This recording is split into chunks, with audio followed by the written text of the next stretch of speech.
I bought a new toy. I know, I said I wasn't going to spend a lot of money on a new iron. Well, never say never.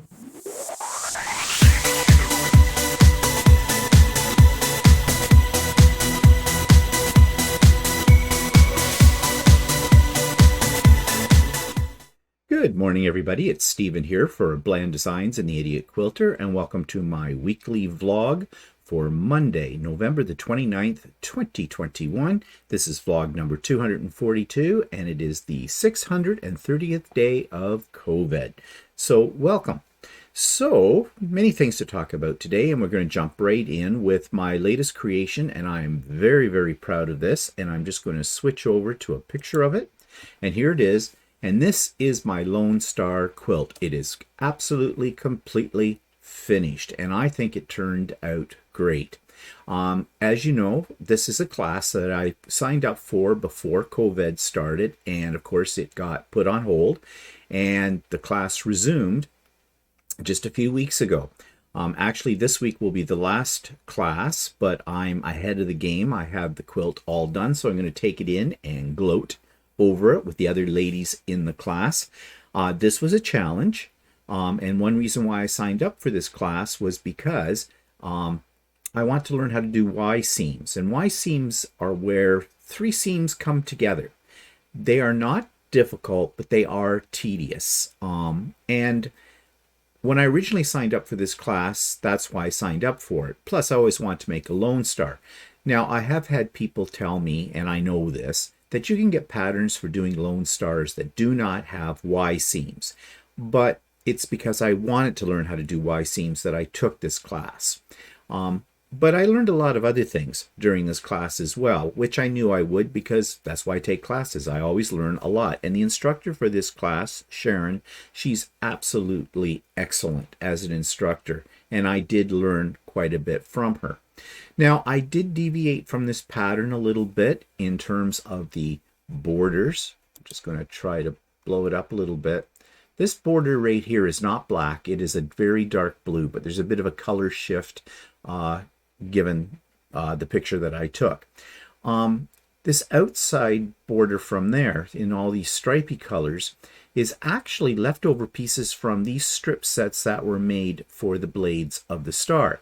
Now, it did give you the option to create a multicolored border in the instructions, but this was not the way to do it. But I decided I had this fabric left over, I should utilize it. So I did. And I'm really happy with how that turned out. Yes, if you look down here at the corners, just blow it up here a little bit, you can see they don't match. And I probably could have done something to make them match, but I decided I wasn't going to bother. I just went with a more of a scrappy look. Now, the biggest problem with this whole quilt was figuring out the outside border, what color I was going to use. Originally, it called for white, like that was here, but I don't like using a white in an outside border where the quilt could get handled because I just feel that it makes it look a little grubby over time. And so you're going to be constantly washing it. That's just me.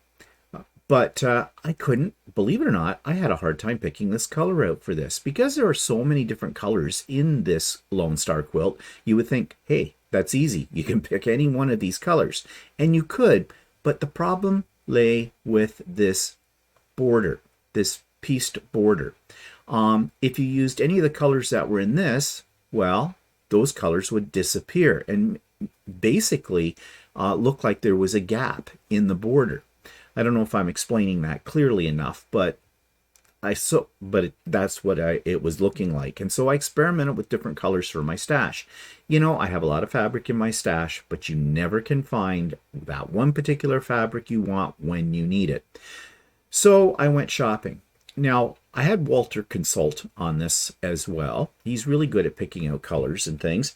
And we even went through some of his stash to see if he had anything that would work. And we just couldn't find anything. So we went off to Ultimate Sewing, and we thought we might try something that was a black, but with a very subtle pattern. And we found one that had black with a pattern that was in sort of a grayish color. And I thought that might work. But when we got it home, Nope, did not like that at all. And I didn't want to make this outside border too, what do you call it, too dark, because I want to keep things light and make the colors pop. So off we went to another quilt store, and this time I took the quilt at that point with me and walked in, and within 3 minutes I saw this yellow. I held it up to the quilt and went, yep, that's the color I want to use. So brought it home, got it on, and threw it on Lucy, and I did a pantograph, very curvy, windy type of quilting pattern, because I have a lot of straight lines in this quilt, so I thought something with curves would offset that. But at the same time, I didn't want something that was really heavily quilted to take away from the star itself. So I'm really thrilled with the way it turned out. Very proud of myself, and if I do say so myself. And the backing, I didn't take a picture of the backing, but I don't know if you can see it very well in this picture. Just blow this up a little bit. There you go. But this is a Cafe facet fabric that I used on the back, and it's got a lot of the colors that are on the front of the quilt in it. And I thought I made the binding out of the same material, and I think it worked really well with this quilt. So, yep, I've done it. I'm over it. If you want to buy it, it's $1,000. I'm just joking. Yes and no. Anyways, I'm really pleased with the way it turned out, and I hope you like it. Okay, so am I done doing quilts right now? No, I'm never done doing quilts. While I was working on the Lone Star, and because I could only do so much each week, because I didn't want to work too far ahead in the class in case, I was going to learn something that would make my life a little easier and the final product better, I started working on what I would call kind of a mindless quilt, meaning I didn't have to plan it. I didn't care much about it. I had a box full of what I call orphan blocks, which are blocks that I either made and didn't like, or I made them to test out certain color combinations or a pattern, like it was a block I'd never made before. And I didn't throw them away. I kept them, and I just threw them into a project box. So I thought, let's take a look at these, because I got quite a few of them, and see what I can do with them. So this is what I'm working on. This is not done yet. Let me just switch the slide over. But this is as far as I've gotten to date, and I'm going to add more orphan blocks to it. But basically, I just attach things together. Now, there is a little bit of a plan. Like, for example, these panels that I've put in here, you'll notice that I've outlined them with a blue strip of sashing. Again, from my scrap pile. And, but really, no. Nothing is symmetrical. It's just all these blocks. Some blocks I cut in half, like you can see up here on the top of this. And some are like a strip of flying geese. Yes, the points are cut off. It's probably why they were in my orphan block box. But I'm not worried about that. I think this is actually looking pretty good. It's wild, very busy, but it's kind of fun. So I'm going to continue to add to it. I'm not sure how big this is going to get. I'd like it a little bigger than this. I'll probably finish it off with a couple of borders, and then I'll throw it on Lucy and just have some fun quilting it as well. So I'm going to call it my orphan block quilt, or orphan quilt. I don't know, something like that. But it's just a mindless piece of sewing, which is, it's just fun. You don't have to think about it. I don't get too upset about the way things line up or anything like that. I find it kind of clears your creative palette. After I've done something like the Lone Star, which was an intense project, I needed something that was just, I didn't have to think about. And so that's what's happening here. Okay, so that's what I've been up to. And that takes me to the YouTube channel of the week. And this is by a comedian, a British comedian called Russell Howard. I think I may have mentioned him before, way back some time ago. But full episodes of his BBC program do come on YouTube now, pretty close to when they were released on BBC. And we find this very, very entertaining. So here's my review about that YouTube channel. This week's YouTube channel is out of the UK, and it is comedy, and it's called Russell Howard. And Russell Howard is a comedian in the UK who's very, very popular, and he has a weekly television series on the BBC where he looks at current affairs in a humorous way, but he also interviews celebrities and important people that may be part of the UK or may come from other parts of the world. And his interviews, although funny, also are very informative. I'm going to play you the little teaser that he has put up on his YouTube channel for this. Let's face it, news today can be hard to follow. Contact, trace. But from time to time, something happens that restores our faith in humanity. We have an audience! Here we find the glee in the gloom. Are we doing a pudding? The fun in the fact. All right. And the delight in the disarray. The Russell Howard Hour starts Thursday the 9th of September on Sky Max. So if you'd like something that's both entertaining and informative, then check out Russell Howard. So you should check it out because it's witty, it's funny. There is some bad language in it, so if you're offended by bad language, maybe you don't want to watch it, but it's good. It's just good. Okay, so in my list, in the show notes, you're going to find a link to Stephen and Walter Live. We had some problems with Stephen and Walter Live technically this week. We don't know why. Things buffered on us. We have not had that problem in quite a while. And as you probably know, because I've mentioned it before, we recently upgraded our whole internet system so that we have very, very fast internet. And we really haven't had any problems with it until yesterday.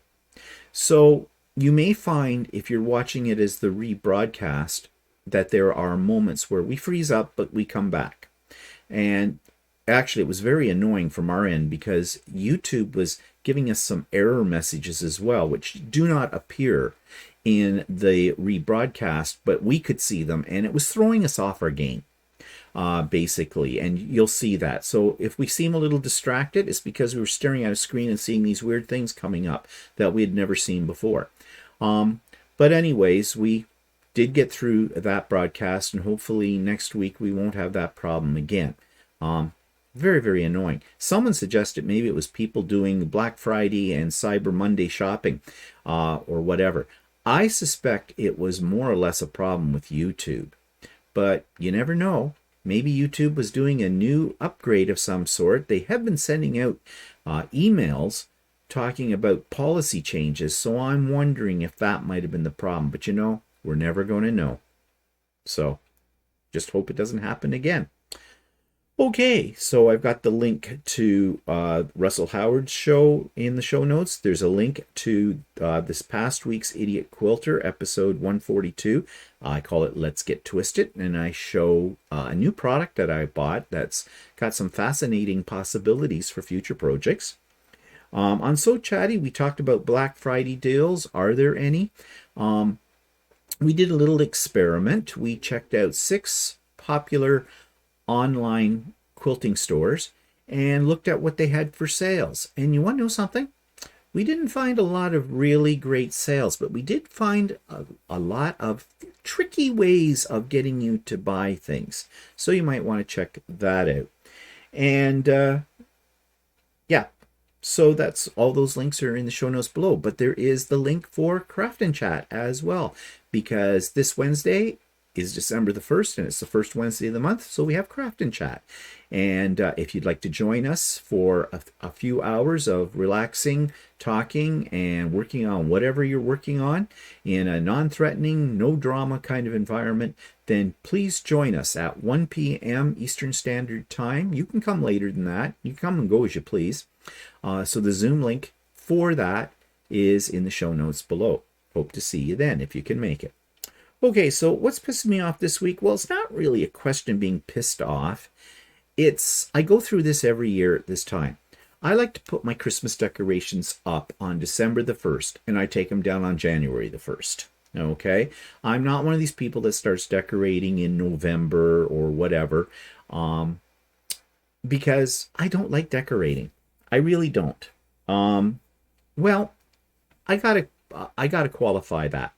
Um, I don't like digging it all out, the boxes of Christmas decorations from my crawl space, because my crawl space is about 3.5 feet tall, and so when I come out of there, my back is aching for about a week. And then I have to lay it all out and figure out where things are going to go. And I'm not very consistent from each year. It's whatever grabs me, that's what's going to go up, where it's going to go up. Now, I do have pictures and videos that I can consult from the year before to figure out where did I put some of this stuff. But yeah, I don't like doing it. Now, having said that, once I get going, I'll stick on my wireless headphones, I'll start playing Christmas music, and it sort of gets me in the spirit, and that, then I'm happy with it. I know all of this before I start it, but it's always the same. I start with this apprehension, this, I'd rather be working on another project than this. And then when I get into it, I'm really happy about it. And things get real Christmassy around here. So anyways, that's my project for later on today. I don't know if I'll get it all up today. Actually, I don't know why I'm telling you this, but I am. This was my cleaning day. I like to do a thorough house cleaning once a month. I mean, I clean in between too, but I do the real big stuff once a month, usually at the first of the month, and start off the month clean. And yeah, I did that yesterday.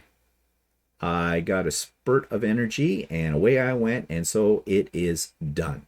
So that's good, because I don't like to start Christmas decorating unless my house has been, thoroughly cleaned up for the process. That's just me. So anyways, that's off of my out of my list of things to do, which is good, because that's another job I hate doing, is cleaning, but it needs to be done. And so how I'm going to tackle this with this Christmas decorating. Well, this year I've decided, well, it was kind of decided for me by Walter, because he's been nagging me about this. In our crawl space, we have a lot of stuff in there that needs to go. Now, every now and then, Walter crawls under there and cleans out a few things, and then I fill it up with more things. It's kind of an endless battle. But one of the things that's taking up a lot of space in there is a lot of Christmas decorations. And there's Christmas decorations from when we first moved into this house 26 years ago, almost 27 years ago, that haven't seen daylight in years. And they're crap. They've fallen apart. They're just crap. They need to go. So today, when I go into the crawl space, I'm going to dig all of the Christmas decorations out. All these old broken ones, dusty old things. And I can sort through them as I'm sorting through what Christmas decorations I'm going to put up this year. And anything that I'm not putting up this year that just looks like crap is going. Out it goes. So that'll clean a little bit of the junk that's under there out. There's a lot more to go under there. Believe me. We keep saying, gotta clean out that crawl space. Yeah. I'd rather have my body covered in paper cuts than do that. Don't know where that came from. Anyways, so back to Christmas decorating. So I'm not pissed off with it. It's just frustrating, and I just have to focus on the end part of it, which is my house will look Christmassy, and that makes me happy. But the other thing is, you got to think about this. Let's put things into perspective. Here's the bah humbug part of Christmas decorating. Everybody every year spends a lot of money on new Christmas decorations. They've got their old favorites, but then there's something new comes out and they decide they have to have it. And we spend a lot of money on Christmas decorations. When I say we, I mean everybody, and that gets kind of frustrating because, that eats into our budgets, and you kind of have to question it. Is it really worth it for for a month to have Christmas decorations up. Now, I know some people have their Christmas decorations up for several months. My mother was one of those. My mother would start decorating the 1st of November, and she didn't start taking stuff down until the end of January. And she decorated every room in the house. Every nook and cranny had a Christmas decoration, and she loved doing that. I'm not that way. So, yeah, you think about it and go, who cares? And I did that for a few years. I went minimalist for a few years because, why was I putting up a great big huge Christmas tree, spending hours on that, decorating every room in the house, spending hours and hours on that, just to have to take it all down again? So I started to cut back.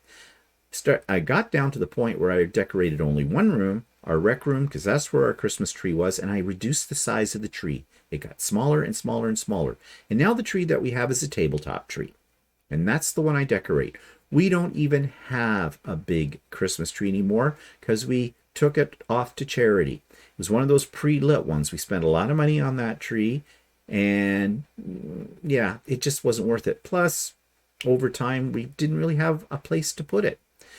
Again, too much stuff. So I just did one room, but then I got into quilting and I started making things. And now with that and the 3D printer and that, I have a lot of Christmas decorations again. So that means I need places to put them. So I decorate more rooms in the house. So again, this is why right now I'm sitting here procrastinating, talking to you, and not digging out my Christmas decorations, which I have to do. The other thing too is we live on a street where everybody gets fairly elaborate on their Christmas decorations on the outside of their house. Now, Walter's already put up some of the decorations outside of the house. I do the inside, he does the outside. That's how it works around here. And, well, he just finished refurbishing the Christmas wreaths that he puts out every year on our garage, on the sides of our garage doors. They're beautiful, but things were getting faded in them and whatnot. So he has spent a couple of days, not full days, but going back and forth and refurbishing. He had to go out and buy a few things. He also bought this wonderful stick planter. That's what I call it. Now, there's something ironic about this that he bought. It's very nice. He got a good price on it, but basically it's 2 pieces of birch wood or something stuck in a pot with some greenery around it and something red. And I think he spent about $35 on it, but he said that was a bargain because he saw them at Canadian Tire and other places for $70 or even up to $90 for these things. And I said, here's the irony of it all. We have a forest right behind us. We could have just snuck into the forest, grabbed a couple of sticks and some green stuff, stuck them in a pot. Hey, free. Yeah, I'm being a little bit facetious about this. But anyways, that's his domain. He's not done yet out there. But some places go all out on Christmas decorations on the outside. And our neighbors next door, they have a great big huge wreath on their chimney, which is lovely. And I said to Walter, we don't have a wreath on our chimney. Now, I was partially saying that as a joke, but also there is a competitive spirit in me as well, going, damn it. The neighbors have that. That looks good. We should have one of those. Our neighbors also put in what I call the spooky dolls in the window. They're basically figurines that light up, and I think they're like little children choir kind of things. I don't know, but they kind of give me the creeps when they see these leering out of their front windows of their house at Christmas time. I'm sure they're lovely and the whole bit, but I don't know. They're just not my cup of tea, I guess you would say. So, yeah, people do get competitive with their Christmas decorations. And, you go onto YouTube and you can watch these videos of the way people have put all kinds of thousands upon thousands of lights on their house. And it's coordinated with music, which I guess when people drive by, they can stop and they can tune into a frequency on their car radio and can watch the light show and hear the music and the whole bit. I love watching those videos because, boy, these things are really, really elaborate. And I'd love to see how they do them. I know they have certain computer components and things that control all this. But the hours that it must take in just the planning alone plus installing it all. So, I mean, people do get crazy at this time of the year, don't they? The other thing that puts a damper on my Christmas mood or my Christmas decorating mood is I think, who's going to see my Christmas decorations besides Walter and I? Again, in this time of COVID, I said to Walter the other day, with this new variant that we now have here, it's come to Canada from South Africa. It's here, the Omicron or wherever they call it, and they don't seem to know very much about it. And as far as how it's transmitted and how contagious it can be in the whole bit, and although we've been double vaxxed in the whole bit, I don't think we're having anybody over on Christmas Day. I think we'll do a Zoom with our family again. Originally, I kind of thought, because everybody in my family and Walter's family are all double vaxxed, I said, maybe we should have people over. But with the new variant, plus there are a couple of kids and they're getting vaxxed, but this just happened and that'll only be the first vax. It won't be double vaxxed by the time Christmas comes. I just don't know. So who's going to see our Christmas decorations except us?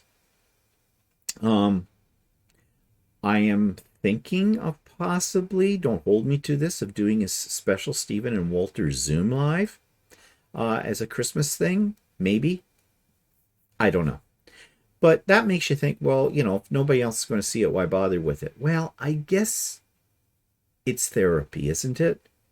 Having Christmas decorations up at Christmas time, and especially the way Christmas has been last year and what it probably will be this year with COVID and the whole bit, maybe if it brings you joy, then do it.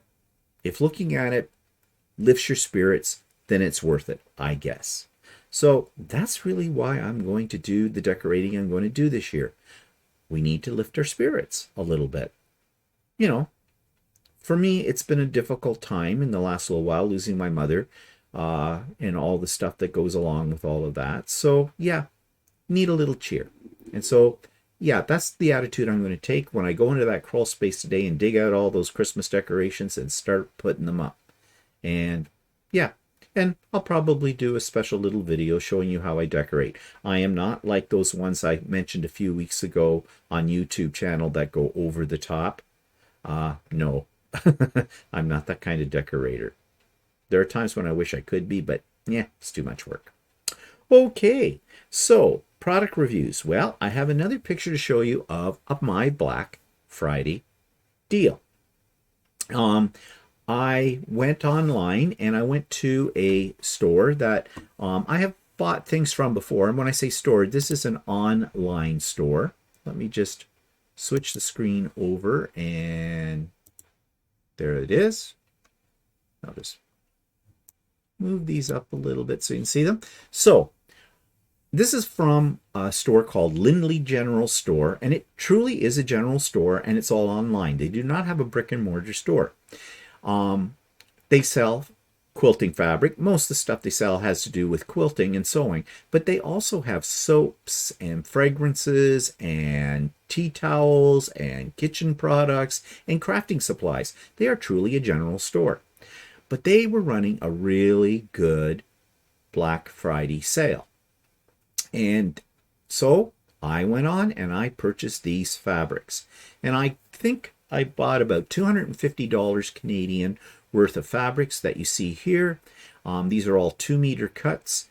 And I think it came out to about 190. So I saved about 60 bucks. It might have been 180 something and then tax on top of that. So I saved about 60 or 70 bucks on what I bought. And I love these fabrics. And as you can see, now I've had this line of fabric before in my collection, but I didn't have this color wave in it. This is a little outside of my color box because I'm not a big fan of pinks, and there's pinks in this nor greens. I did get some purple. That's actually a purple. There's a bit of a color shift with this picture. But I like them, so I've got them. And I love these. These are batiks. They're from Northcott.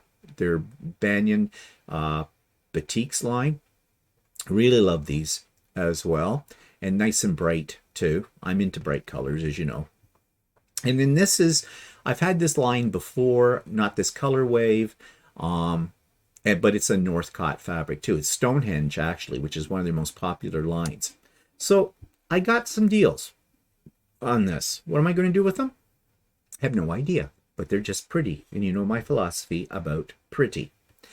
And then Walter did some, let me go to the next picture. Walter did a little bit of, let me come back here, a little bit of Black Friday shopping as well.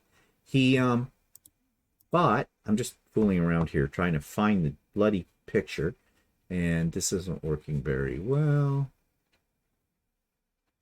Okay. Bear with me for a second, people. Ah, that's where I want. This is the picture I wanted. This is what Walter bought. Well, he told me, first of all, he was expecting a delivery the other day, and he says, it's really big. And I went, for me? Christmas presents for me? It's all about me. And he go, well, it's for us, kind of a thing. He says, it's too big for me to hide. So I'm thinking, what did you buy? Well, guess what? Here it is. Walter bought a new iron. It's ugly. I'll tell you that right off the bat. This is an ugly iron, but this is an industrial iron. This stainless steel part has 2 liters of water in it. It has a boiler for steam. It has a pressure gauge. This little sucker is an expensive iron. This is a reliable 4000 IS iron. If you look it up online, you will find it. It retails at $800 Canadian. Walter did not pay $800 Canadian for it, but he still paid a lot for it. This is actually a refurbished model that they were having a Black Friday sale on for about $600. Now, you're going to say, oh my God, $800, $600 on an iron? Yes. And after what I had just told you about my other really expensive iron that cost about 300 and something that Walter bought me a year and a half ago, the Rowenta one that I really loved, and then it blew up. Yeah. And through that whole discussion, I said I was just going to buy disposable cheap irons, like $30 irons. When they went, I just replaced them. And I did go out and I bought a $20 iron from Amazon, a Black & Decker, and that's what I was using in place of the Rowenta.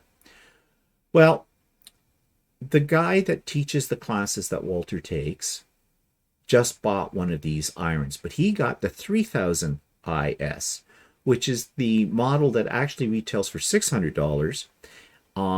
And it's a good iron as well, but the reason it's a little cheaper is because you can't replace parts on it. This is made up of components. So if the iron part up here goes, you can replace the iron. If some of these parts go, you can replace them. And that's what appealed to Walter when he was looking at those. So thinking ahead, like if something goes on this, we can replace the part. Also, they're in Toronto. They have a repair depot right there. It's not that far for us to travel there to take in the iron if we need it to or anything like that. Their customer service seems to be so far really, really good. And yeah, and these have a very good reputation as well. Not like the Rowenta. I will never buy a Rowenta iron again of any type. Apparently, I did research about the problems with that one and found out that it has something to do with the sealant they use. It's just cheap and it will go after about a year. So, and Rowenta cannot do too little for you. Okay, so don't buy a Rowenta. If you have a Rowenta, you've had it for years and it's working fine. Apparently, the older ones were great, but the new ones are crap. So anyways, back to our ugly iron here. I call it the ugly iron. It takes about 20 minutes for it to come up to full steam pressure. But you can use the iron part of it while it's doing that. You just don't have any steam. Well, it says it's supposed to take 10 minutes, but it takes 20. But that's okay, because I'm telling you, the steam that comes out of this is incredible. Not only that, and I said this to Walter yesterday, I was ironing some things, and they felt really crisp after I had ironed them. Kind of the texture of batik, even though they were just, quilting cotton. And he said, yeah, he said he read something about the way that these things steam does give that kind of quality to the fabric. And this is why this particular type of iron is actually used by cleaners, professional cleaners.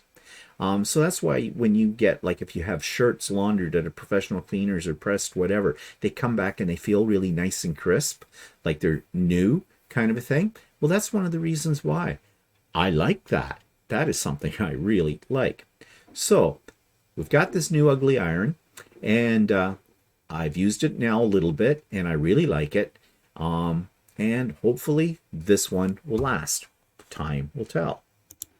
So those were our Black Friday deals, I guess. And Merry Christmas to us.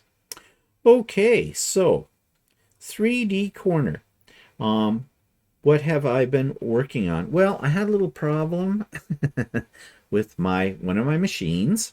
Yes, actually, it's my original machine, which I have practically rebuilt over time. Well, this time I had to explore the motherboard.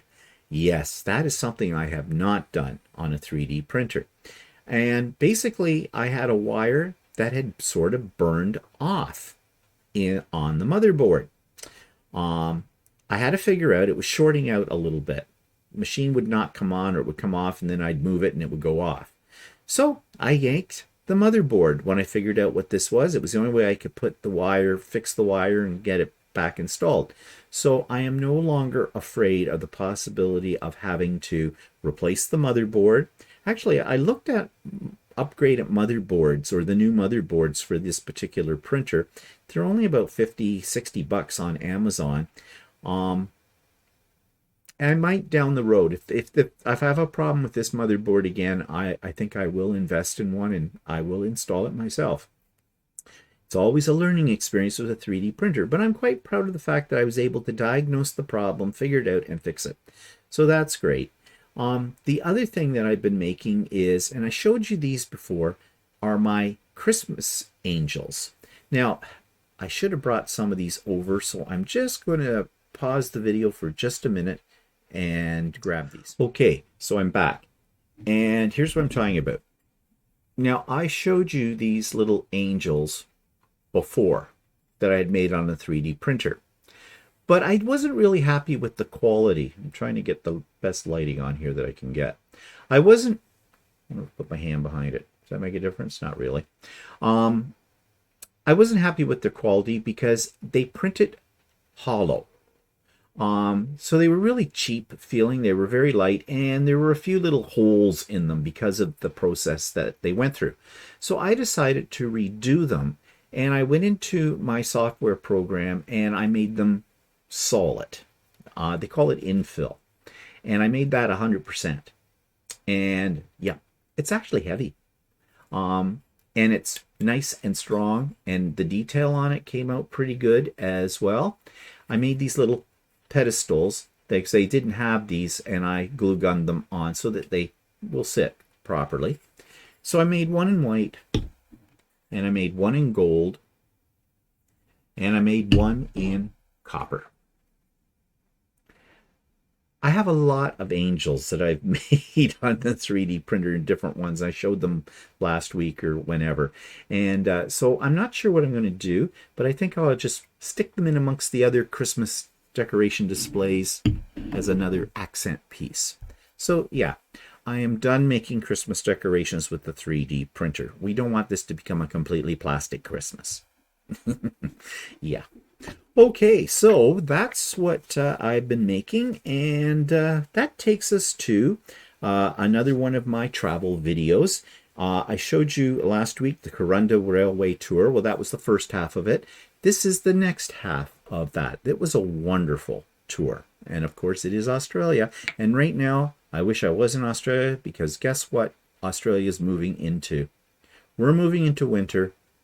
They're moving into summer. Not that it ever gets that cold in Australia. But yeah, it would be nice. Village. We're supposed to be a quaint little tourist trap. Well, they don't call it a tourist trap, but I'm sure it is.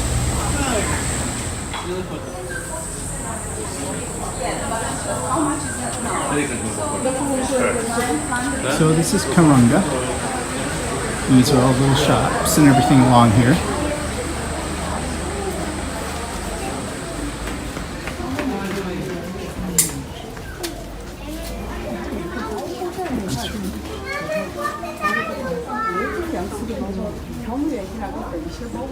What, a hat? I was holding out for a darling hat. Oh, can't fold them up into your suitcase. You get a nice rainbow hat. Yeah.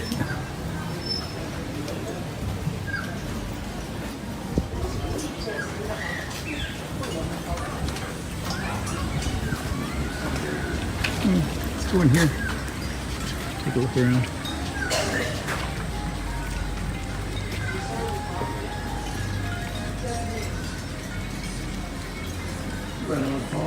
Oh, lovely. How about something like this on your wall?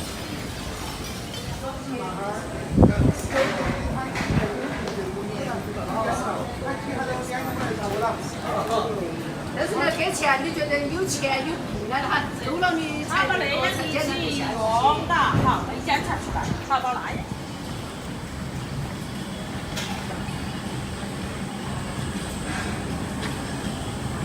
Need a new handbag? You don't have shoes to go with it?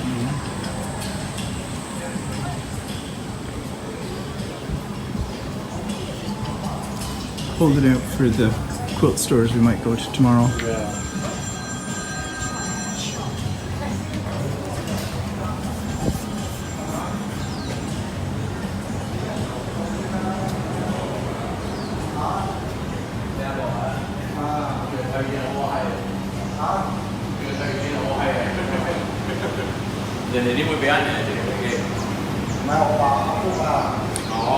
They're very prepared here for rain. Everything's covered.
Authentic Australian landscape.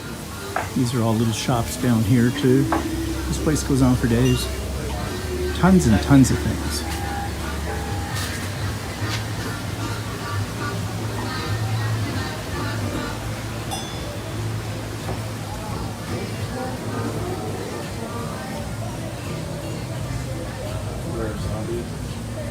Zombies? Back in a sec. Take the drink? Oh. Beware of zombies.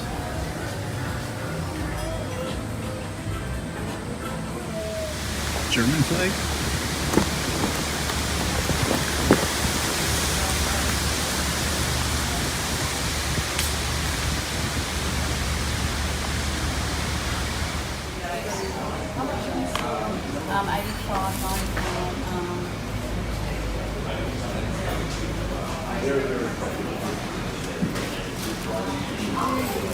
This is the Visitor Information Center.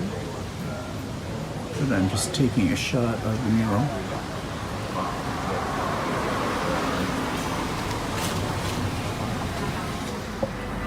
So this is where we've stopped for lunch. Don't know what it's called, but it was along the walkway. But actually, it's kind of nice. You get this view of the forest out here.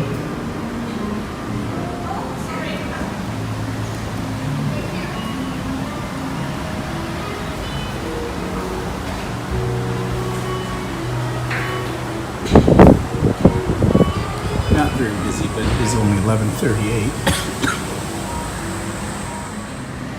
And we are drinking a Australian beer. Yeah, that's what we had yesterday too, only we had draft. Oh, yeah, we had it yesterday as a draft. This is what the bottle looks like. Great Northern Brewing Company. And was it brewed in Queensland? Yeah, I think so. Try to get this little shot here.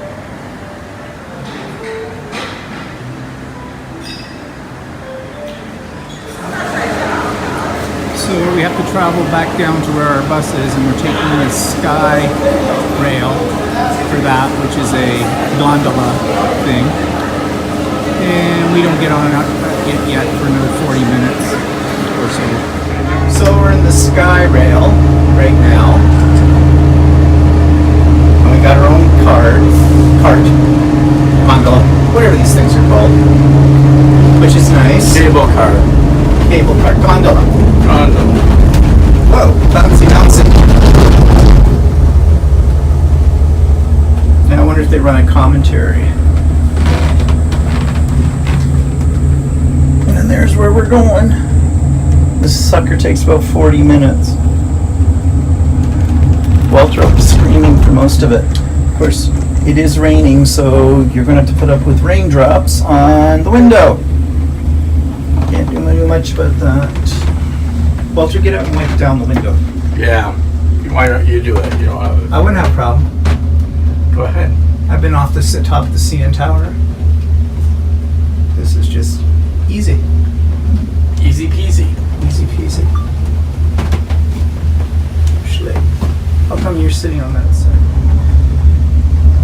Yes, I know the window, it's hard to see out of. You get a lot of raindrops. Phyllis, Well, now it's focusing on the window. just a special message to Phyllis.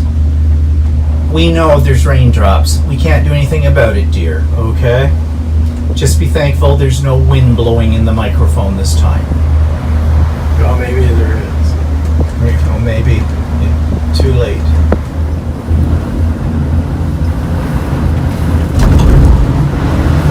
Well, actually, there is wind. You can hear it.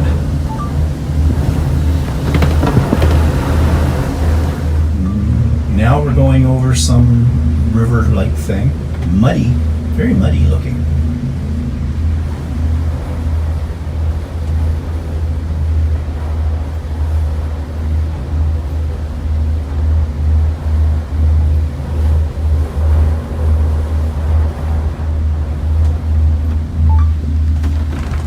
Well, it is nice this car is air conditioned.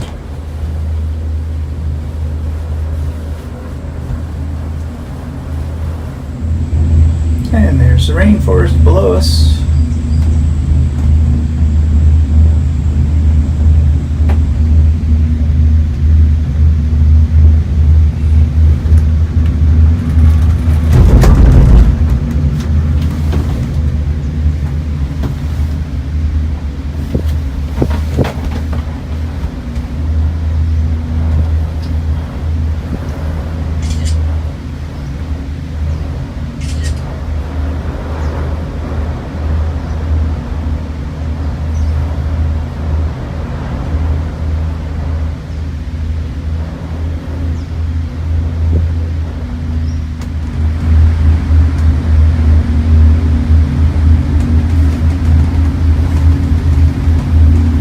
At this point you can get off and see the falls, but we already saw the falls from the train and it's kind of foggy up here, so I don't know how much of a view you really get.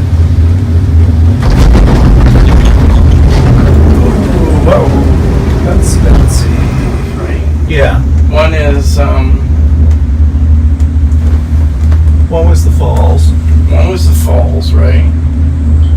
Makes stops at Barron Falls and Red Peak stations. It says depart Red Peak Station, last station, 20 minutes before your bus transfer returns. So he said we have to get off at the next stop. So the next stop is probably that red thing, Yeah. Red Peak, and then you probably pick up another car from there. And that's what they mean by make sure you're down for whatever time it is. Oh, very foggy.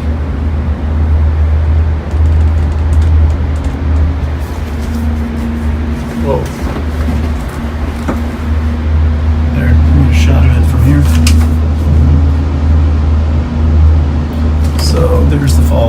Barren Falls.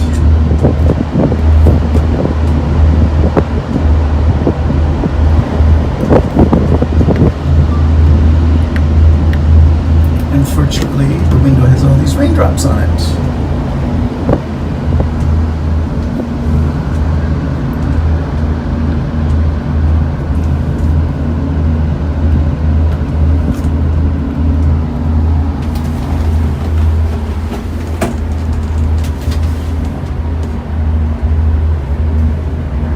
Front window's a little clearer though because he squeegeed it.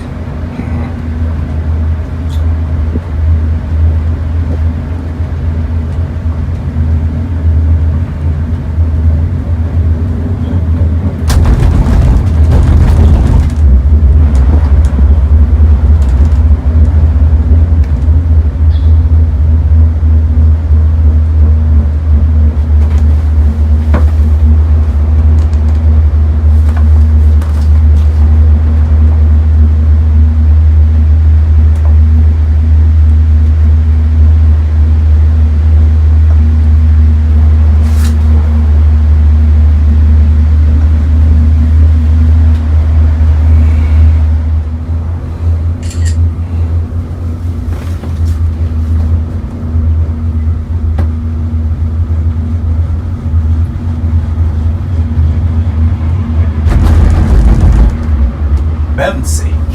Bouncy, bouncy.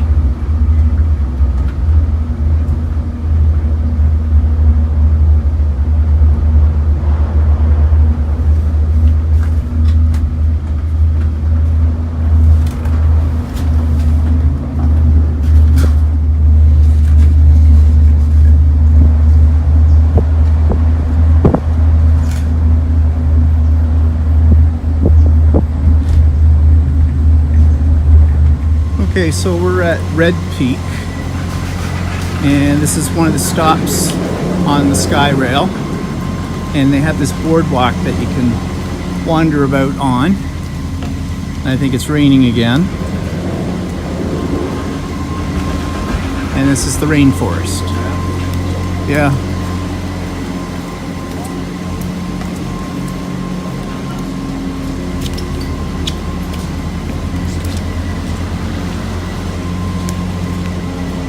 Huge trees.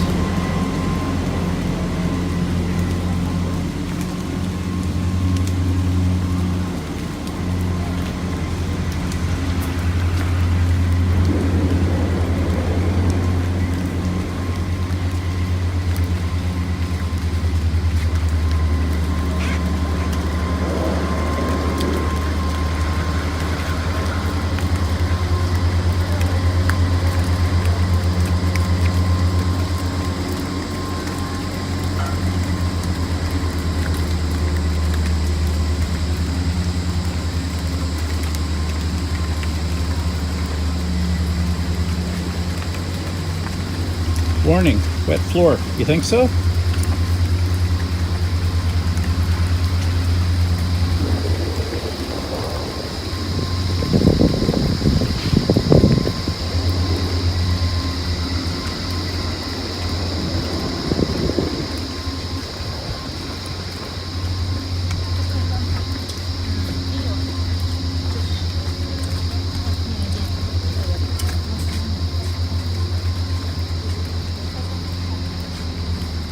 Lookout point here, a little on the foggy side.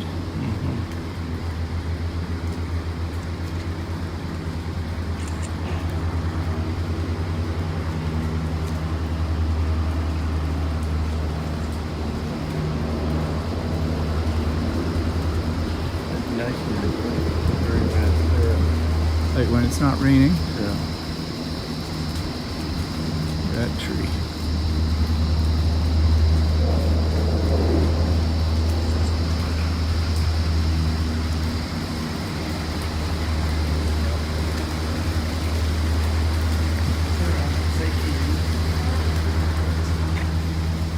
Cheese. Cheesy, cheesy.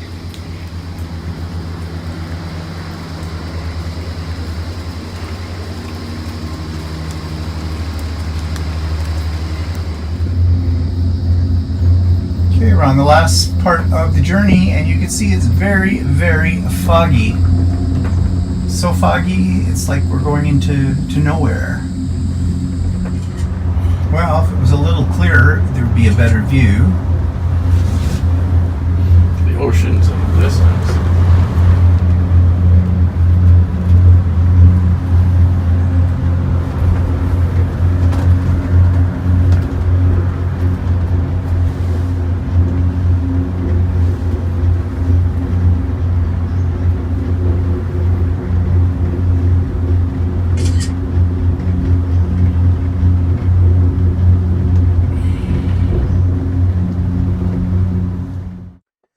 So that takes us to what has been happening in the past week. And on Monday, we took my mother to the cemetery, her urn, and dropped it in the hole, so to speak.